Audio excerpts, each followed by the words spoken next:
The opinions expressed are those of the participants and do not necessarily reflect the official positions of the sponsors, advertisers, or presenters.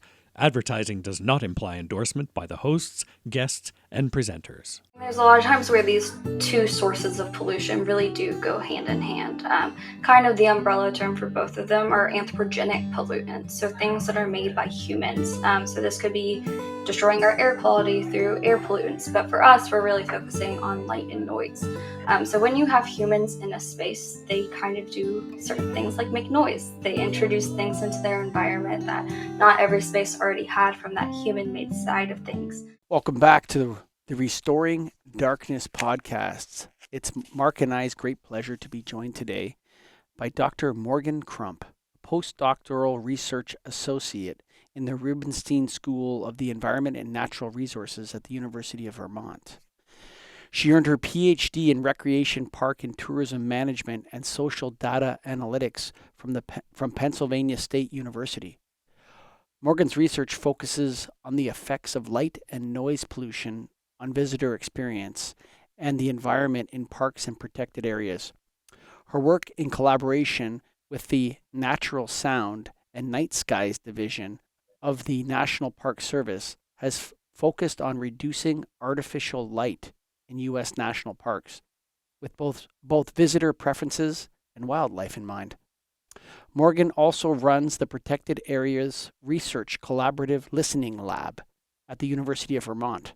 This lab is in partnership with the Natural Sounds and Night Skies Division and works to protect natural soundscapes in U.S. national parks. Her social media, she has a LinkedIn account, which you can find in the show notes below. And before we speak to Dr. Crump, we got to go to the Soft Lights update with my good friend and colleague, Mark Baker. Mark, what are you up to these days, buddy? You're always getting into trouble out there. What's Soft Lights doing now? All right, so I'm excited to share with you all our efforts to get the auxiliary vehicle warning lamps across the U.S. They're everywhere. Way too intense. People can't see anymore. Very dangerous. But we're well underway to getting these things shut off. Some people have said there ought to be a law. There ought to be why are these things so bright? Why are they allowed? Now, before we continue, you're talking about the lights on top of police cars and ambulances and fire trucks, right? I should have said, and utility trucks, tow trucks, yes. They have specific colors, and it turns out that there's specific laws for the specific colors. And there's federal law in the U.S., and then I live in California, so there are some state laws as well. And all of these city agencies, counties, state governments, they're all in violation of the law. Nobody has enforced it.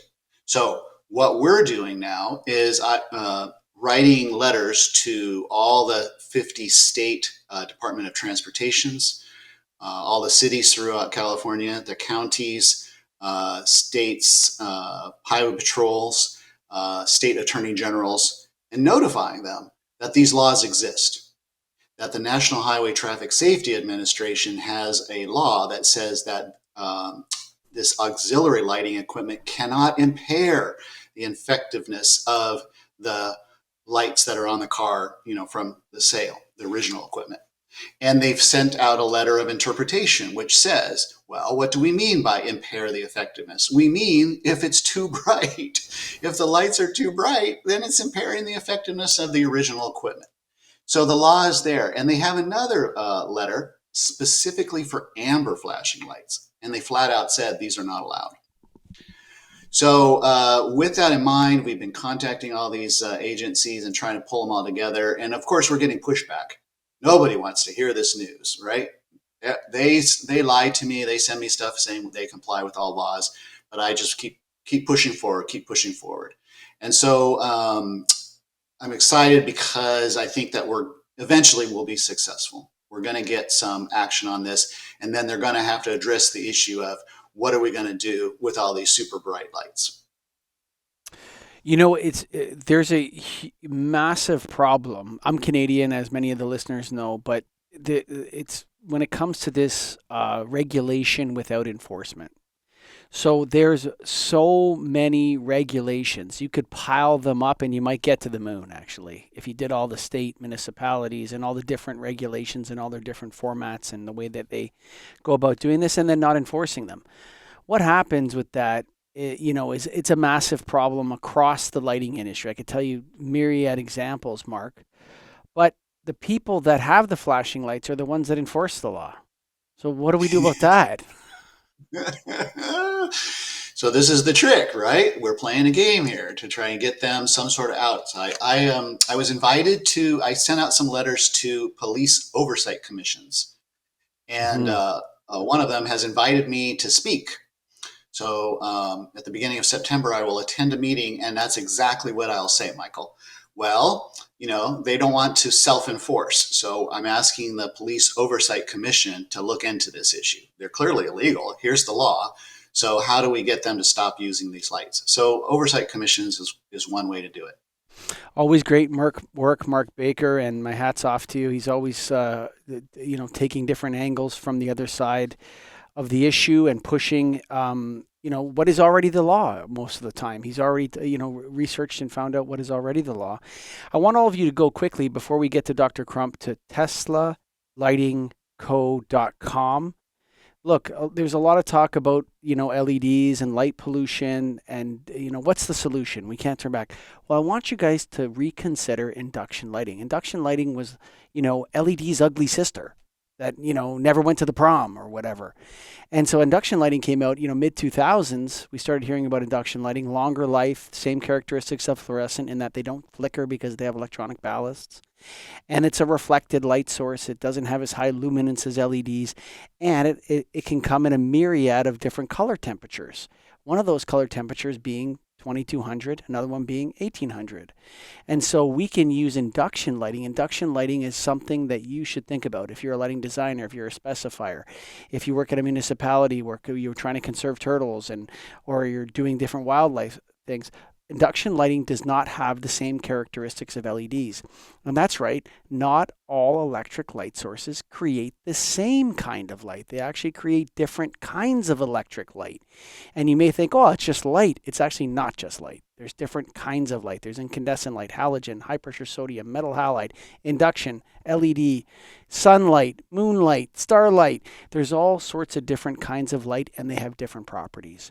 And I want you guys all out there to start considering induction lighting. Yes, what do you mean induction? Induction's gone. No, induction is still there. And you can go to teslalightingco.com and that will take you to their website.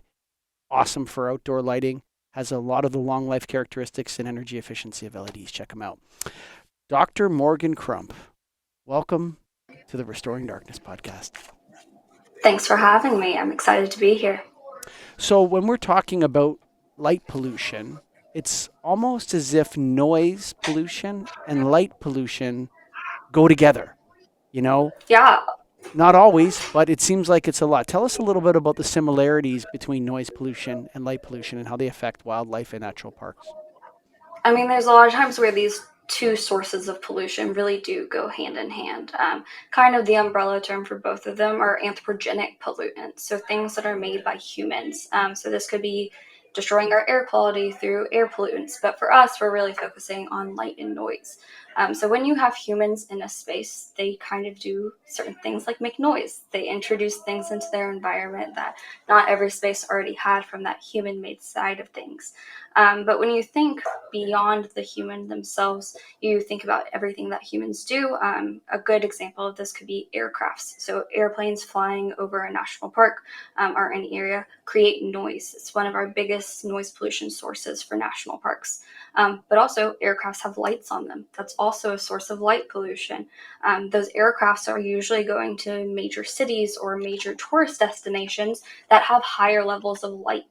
So really it's that human function that is introducing both of these pollutants into our natural spaces. And in my work specifically, U.S. national parks.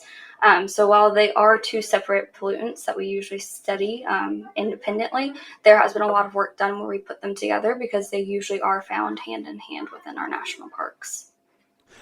What do you think is the more solvable problem between the two? Is light pollution an easier problem to solve, or is noise pollution? And which one is more evasive?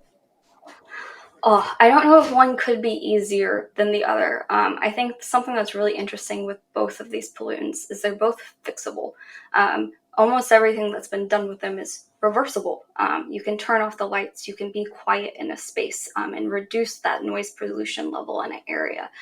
So I think a lot of management goes hand in hand of how do we shift our human norms in spaces that we occupy to be a little bit different when we're in those natural spaces. How do we ask people to be maybe a little bit quieter when they're entering a national park? How do we ask them to maybe adjust how they use lights normally at home or in their workplace when they come into a national park to reduce those levels of pollutants in our protected areas that they may not be doing on a daily basis? And the noise pollution can come from our machines. It can come from planes and helicopters and cars, but it also comes from humans themselves. Do rangers fine people in these parks for noise pollution, or is there any sort of enforcement, as Mark and I were just No. discussing? No. Not necessarily enforcement. One really interesting case study, my boss here at the Rubenstein School of Environment and Natural Resources, Dean Peter Newman, he conducted a study in Muir Woods National Park. And what they did was they implemented quiet zones within the forest so that when visitors were walking, they were asked to reduce how much noise they were outputting into the space. By doing this, those areas did become significantly quieter. Visitors were willing to kind of self-regulate themselves and say, oh, I could do this in this space. And when that happens, you get to hear more natural sounds. You can hear the leaves rustling in the wind. You can hear more birds. More birds may come to the area because there's less noise in the space that they're occupying. So all of these things, by reducing light, by reducing noise in these spaces, is really delivering that visitor experiences that the Park Service is seeking. We're wanting these people to immerse themselves into nature. So the best form to do that is kind of in that holistic, pure form where we're reducing as much pollution as possible. So you have competition with this. You have competing advice, okay? Because I just had a male black bear on my property. I live on a farm, and a male black bear came and he ripped down our pear tree. He ate all the pears, and we knew it was a male because he didn't have any cubs, and also because of his size. It was probably a 450, or it was huge bear. Okay. And it ran away from my dog. But when I started looking into, how do you keep black? What they say is when you're hiking, make a lot of noise, and bears will run away. So if you're hiking in a rural area, make sure that you regularly make noise so that the wildlife run. This is literally the advice. Yeah. Yeah. I think there's a time and a place when it comes to noise. Obviously, visitor safety, top priority of the National Park Service. But also, you're taking an inherent risk by going into these spaces because you know that there's wildlife or a cliff or anything like that you could fall off of. So really, it's knowing the time and the place. Maybe if you are at an overlook looking at something, maybe that's not the time to start yelling or singing your favorite song. My work in acoustics started at Colorado State University in their version of the listening lab with the National Park Service. And one of my favorite moments was I was listening to a recording from Grand Canyon. It was in kind of the backcountry area, so not a lot of folks. I listened to someone sing the entire soundtrack of ABBA's Mamma Mia, the musical. And I'm like, is that the time and the place for this? It may not be. And so really, it's thinking through your environment, your individual impact on your environment, and your individual impact on those around you. How can we provide a visitor experience for all? And some of that comes with thinking through your own actions in these spaces. Mamma Mia is all I have to say to that. Yeah, it was a time. I was thoroughly entertained, but I'm not sure the wildlife and everything else there was. Before I turn it over to Mark, the lighting. What are you guys What are you guys looking into? What kind of light source? Because you obviously have to do some wayfinding. You have parking lots, I assume. You have different paths that you may want to illuminate. How do you move from in the past we would light it up, and then with the LEDs they would overlight it.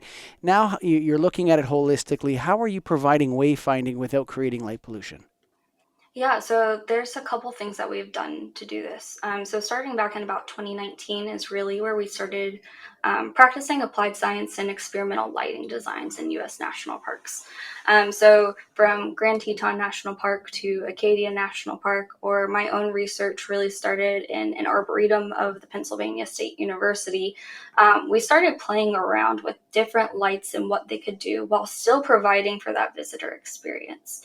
So going all the way back to 2019 in Grand Teton, there's a visitor center called Coulter Bay. It is known for its red lights. There's about, I think it's 32 to 36 street lights in that area, and they're all red.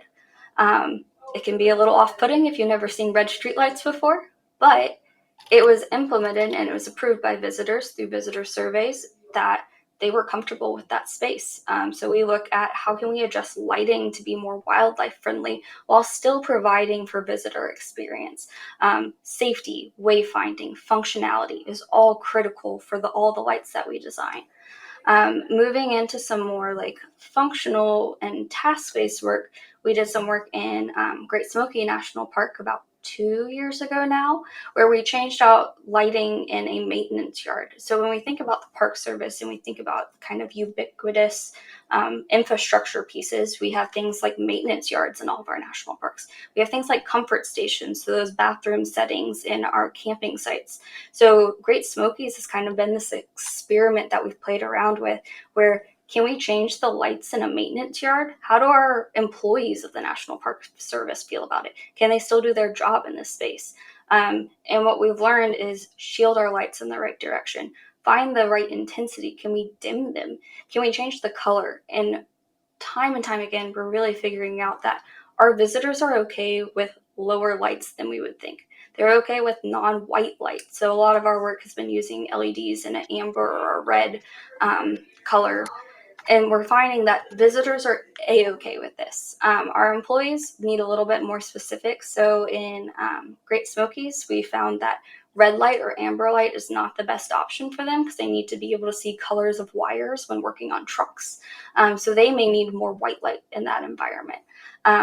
However, in Grand Teton, we had law enforcement rangers be concerned about being able to identify colors in video surveillances. So can we adjust colors for that? And we've kind of found this safe zone of we can lower our lighting intensities and we can direct it or shield it into the areas that's needed. And it's within that space that we're finding out that strategic lighting design is kind of the way forward because our visitors are okay with the shifts. So how do we just make sure our employees can function in these spaces and do their job while visitors are also satisfied with their experience? I just want to clarify before we go over to Mark, just like a yes or no kind of question. So literally the light was red in color? Yeah, we have red lights in Coulter Bay. So they're red street lights, like normal standard street lights in a parking lot. You go in there and they're all red. And we had hundreds of visitors say they were okay with it time and time again. Wow. When I was in Boy Scouts, we went out into camping and we put on a red filter onto our flashlight. Mm-hmm. So it seems like knowledge like that red was the correct color, that knowledge sort of got lost. Yeah. When LEDs came Well, out. and it's like the Firefly Festival both in Great Smokies National Park. They hand out red filters for everyone's flashlights. So it's really simple fixes, but it's just getting them into all park units. Consider induction lighting again. TeslaLightingCo.com. So, Morgan, your work is fantastic. We need this. We need to replicate you across the country and have, 100 times more of this kind of research-based lighting, right? And we take it from the national parks, and then we'll put it into Austin, Texas, and we'll put it into small towns and large towns. I mean, it all makes sense, and the noise too. If I could describe for you a little situation where I have a cabin in the Sierra Nevada mountains, and then maybe you could just talk about whatever you might want to talk about. So I have a cabin at 9,600 feet in the Sierra Nevadas. It's an off-grid cabin. So I've been going there my whole life. I'm 60 years old, so that means like at least 60 visits. And over time, and especially recently, the light and noise pollution has really increased. At 9,600 feet, I now hear jet noise on a regular basis. And it's just to me, so distracting from you're trying to enjoy this natural world. It's on Forest Service property. And so I don't own the property, but it's part of the national park system or whatever, right? Or Forest Service lands. So there just seems to be more airplanes flying at that higher level. We're much closer to it, so I hear the noise a lot. The Owens Valley has now military jets practicing. So every 10 minutes, there's a military jet that flies by at even lower altitudes. And then the campers, I'm above a campground.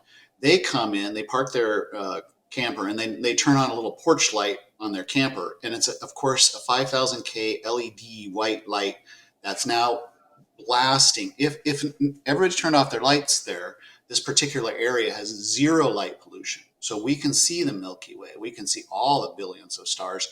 And so a single light like that in a dark area is so distracting. So I have contacted the Forest Service before, and they've shrugged their shoulders and said, well, we don't really know what to do. So what are you working on? What kind of things have you learned? Is it applicable? Can things be like, could I contact the Forest Service and say, here's the solution? Anything that you want to say about what I just Don't let Mark Baker loose on him. He's trouble. Let me tell you exactly what to do, Mark. Go on. But no, I think this is where we really get into the piece of education, is how do we educate the broader public on kind of a niche issue that most people don't think about on the daily basis. So light and noise is probably not the hot topic at most dinner tables these days. But a lot of things can be adjusted by individual action, which is really where that education piece and awareness comes in.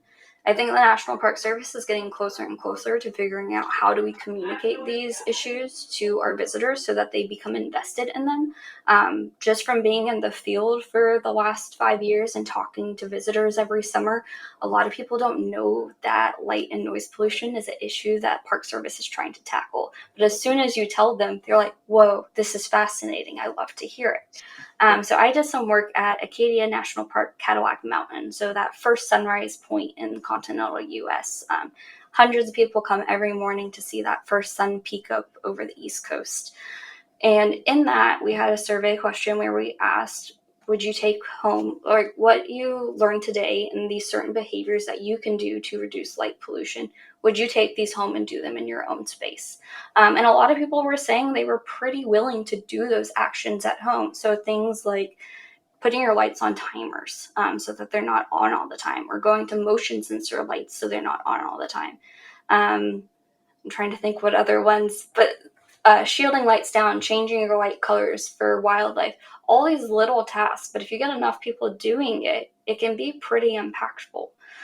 Getting towards what can you do in a campground? Can we tell Forest Service exactly what to do? Haven't quite been successful with that, but I think there's going to be general guidelines that can come out and get applied across park units, across your Forest Service units and things like that. Leave No Trace has been doing some work on this, where they now have guidelines regarding artificial light at night and also noise on how visitors and individuals can reduce their impact. So hopefully these educational pieces become broader and broader and more accessible to our general public. I think that's really kind of the key, because it's a lot of little simple fixes that can have really high impact in the case of both of these pollutants. Thinking back to your aircraft example, I'm not sure if we're going to be able to change the trajectory of our passenger jets or our military aircrafts. When it's closer to areas that are under like high environmental risk, there's been more movement of our airspaces so that they do have less impact. But in like kind of just general areas, there hasn't been a lot of movement on trying to divert aircrafts. But people are aware of it, so hopefully it will be addressed in the future. I've had very similar examples or experiences to you as noticing the increases in them. When I was an undergrad, I got the opportunity to go do acoustic recording in Rocky Mountain National Park for the elk bugling or the elk rut season. And we're on the edge of the field and we're listening to the bugles. There's owls flying overhead, and it's just this majestic experience. And then all of a sudden there's a passenger jet flying overhead and you have the earphones on and it's just ruined all of a sudden. And it was that moment that really got me into sensory ecology and wanting to address these pollutants. So that was like my moment of saying, how can we fix this for people in the future in our parks? Wow, Well, that's fascinating. Can I throw a bit of a how do we natural resource extraction? I know it happens in on U.S. federal lands. I don't know if those are obviously not in the parks. The parks are designed to not to prevent, but natural resource extraction is a huge sound pollutant. I don't. Most people have never seen a coal mine, for example, or oil and gas extraction in northern Alberta. I have witnessed those things, and they're enormously noisy. They're often 24/7, and they create a ton of light pollution. And just commenting on your encouraging consideration for others and personal responsibility. I think that's wonderful. I think that's something that the parks can encourage, but I think it's very limited, Oh, for sure. and what it can accomplish. Are there other things we can do policy level that you're aware of? There's not a ton policy-wise out there. A lot of it is individual circumstances where we have to try to address it, which makes things tricky. Because even in the National Park Service, whenever we go and do our projects, there's not a all grounds covered. This is what each park needs to do to reduce light pollution, to reduce noise pollution. It really is a park by park decision on how they want to address these things, which can be really tricky to manage. Thinking about noise and light, I've worked on a couple different sites for the Park Service where they're next to gravel pits or a slaughterhouse or some form of mining. So these are within miles of Park Service land, which is not the noise experience that you would expect, but it's the noise that you are going to experience. There's a place in Chattanooga where there's a scrap metal barge on the river that you can hear as you're at a historic site. Not exactly the historical soundscape or lightscape that you want to experience, but it's really finding those case by cases and then figuring out how can we address them individually.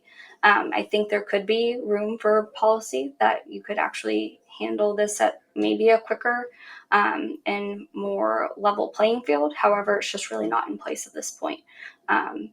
This realm of work of light and noise for Park Service is really still new. We're really only about a decade to 2 decades in on it. And so really trying to figure out how to address it is really kind of the burning question right now. The noise issue, the sound travels a long ways. I guess light travels a long ways too. Yeah. But it's one of the ways they regulate sound is by decibels. In fact, that's, I think, the only way that I know that there's any regulation is by decibels. But doesn't sound have more characteristics, just like light, that should be like the bass travels farther than the treble? The lower frequencies can really penetrate and cause like a vibration feel and Yeah. such. Do you know, have you learned anything about how the different kind of characteristics, and is there any policy things we could do for sound other than decibels? Frequency is always a conversation. Can't recall right off the top of my head, but whenever they were doing soundscape works in Denali National Park and Preserve, they did actually change, based off of the wilderness areas that they have, they changed the type of motors that can be used in some of the aircrafts that are regulated for flyovers of the space. So some of that is in mind. Or places like Grand Canyon National Park have... they've limited the times that you can have flyovers in those areas.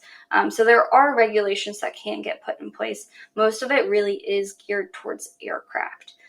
That's kind of like the area that National Park Service can have some jurisdiction of saying we cannot be having this in this space. But when it gets towards human noise, when it gets, or like voices or cars or industry pieces that are just kind of filtering in, it's not on their land, so they can't quite regulated to the degree that they want to. While parks don't have fences, they do have invisible boundaries, and they can butt right up to industry or a farm or a housing development, which is just kind of the nature of our parks in the U.S. When you go ahead, Mark. Yep, go ahead. Finish up. Okay, so just to check, so does the Park Service have jurisdiction over airspace? They can communicate to it. They go into lawsuits for the most part for it to adjust it. Lawsuits, but what is there? Yeah. Are you aware of, like, is there? That's regulatory is what I like, because I kind of put my Yeah. efforts into. Are there some laws that say, oh, it can't be this noisy above national parks? Because I think the Wilderness Act from the 70s, that's what protects some of these lands in the U.S. And that's why I was sort of surprised that there's all this jet noise now, because the Wilderness Act, it seems, might sort of prohibit that. So if you're telling me that flyovers of national parks, there's some jurisdiction, that's something exciting to me. Yeah, they can get into discussion about their airspaces, but there's no like flat out like we can't get higher than X decibel. That's not really a regulation that's come into effect yet. Yes. So the electric lighting is, or anthropogenic light, or whatever we want to call it, its deployment is really less than 75 years old since it was deployed into, massively deployed. I mean, we had gas lamps and we had street lamps in our towns and stuff like that. But is it time? And this is going to be seem to be a crazy question, but are humans involved? Are we evolving into a 24-hour species or something? Like, is it time for us to just, as policy, say that humans are diurnal, which means that you're allowed to create this noise and light, and you can work by the sun, and when the sun is out, you can make noise and whatever, but it's time to go to bed when the sun goes down. I think that would solve the vast majority of the problems with national parks. Is that a fair statement? Like, we're a diurnal species, which means we have to engage in our activities diurnally in these national parks. I mean, it's a fair statement, honestly. I mean, when we think about the introduction of electric lights, it really was the expansion of the workaday world for the human species. Before we had electric lights, you worked from sunrise to sunset, and then you had to stop. Then we introduced electricity and electric lights, and then all of a sudden you can do things after dark. I think a good example of this is like sports. It's recreation, it's a leisure activity, but now we can do it after dark because you can light up a sports field. And so I think some of the social norms that were kind of ingrained since the Industrial Revolution and the idea of lights after dark is this idea that humans can just keep going. We can keep working, we can keep playing, we can keep doing all of these things. And we created this norm that it should be a lit environment. We created a norm that lights means safety. We created a world where light means I can do more things. I can do it, I can see it, I can navigate, I can function. But I think the big question is do we need light in those spaces in the first place? And who's saying that we do need them? A lot of our visitor surveys are getting at, do you think you need light in this space? Are you okay if there's no light in this space? And almost all of the studies that we do the experimental lights based off of color and intensity, but we also usually do a dark treatment where we just turn off the lights completely and we see are the visitors are okay with it. We haven't gotten into the data yet, but this year we were in Great Smoky Mountains and we had a comfort station with no lights at all. Not sure yet if the visitors were okay with it or not, but it's worth a shot, because if visitors say they're okay with no light, then why do we need lights? Especially in those spaces that they're just occupying at nighttime. And so it's a weird question to think about of, do we need light? Do we not need light? Do I think people could go into national parks at night? Absolutely. It's a whole new world to do nighttime tourism.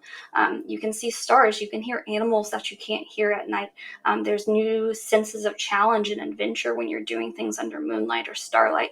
But is light included in that experience? And is it necessary? And I think a lot of the times it's not. When we think about lighting in general in our national parks, it's usually in those front country settings. It's at visitor centers, it's at major intersections, or at comfort stations, areas that our visitors are occupying. So we're not saying that no light at all in national parks, because there's a lot of unlit parks of national parks. However, can we reduce it even more in those front country areas to kind of limit our direct light pollution while managing for our visitor experiences in those spaces? Wow. Mark, I think that's a good place to call it. Morgan, do you have any final thoughts for our Restoring Darkness listeners before I tell them to go to teslalightingco.com? Oh, that's the one. That's the good URL. Enjoy your experiences in these parks. Try turning off the lights when you go on your walk at night. Look up, see if you can see the stars. It's a pretty magical experience when you give it a chance. So do what you can to maintain that natural dark sky in your parks. And of course, when you're thinking about lighting, remember, not everything has to be LED. There are alternatives to LED. And some Very of those true. some of those alternatives include induction. And Tesla Induction Lighting Company is an option for you to consider. You go to teslalightingco.com, check them out.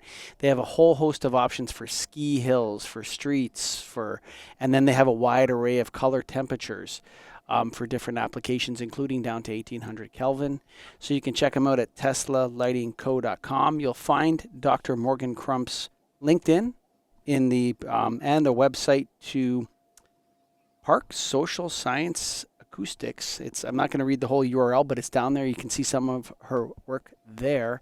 And of course, if you want to support this work, you can go to restoringdarkness.com, and there's two options. The first option, you can donate to the show itself, and you can help me pay Scott Griffin, who is the producer of the show. He gets paid, but Mark and I don't get paid. We're volunteers, and I will never get paid to do this, but you can support an episode. It costs about $250 to produce a Restoring Darkness podcast, if you can believe it. And you can help support Mark Baker, who is stirring up a lot of hornets' nests out there in the regulatory world by reading laws that nobody reads anymore, and by discovering things that already exist out there. And you go to restoringdarkness.com, and you're going to see one side is going to say support the Restoring Darkness podcast. The other is going to say donate directly to the Soft Lights Foundation. And if you feel so inclined, please go for it. We'd be happy to use your money for exactly what we've talked about, the stuff we've talked about on this show, and for producing the show. I want to thank each and every one of you out there for listening, and I want you to encourage you to go to the national parks, but stay quiet and use a red flashlight. Thank you for listening. Bye for now.